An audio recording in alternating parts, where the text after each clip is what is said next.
So at last dumating na yun yung ating parcel. So camera, dalawang camera. O ganito, kung meron kayo dito, paki-comment naman kung gumagana or effective ba yung mga ganitong uri ng camera. So ayan. So anong meron dyan sa box? Ganito lang yung sa box at saka itong receptacle. Yan, ito. Ito lang yung inclusion. Yan, natatanggal yan kasi ilalagay yan doon sa receptacle. Yan.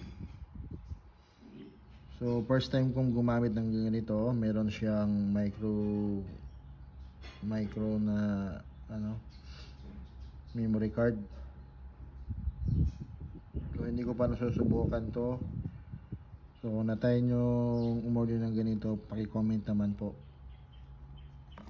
Tsaka dito yung kanyang manual.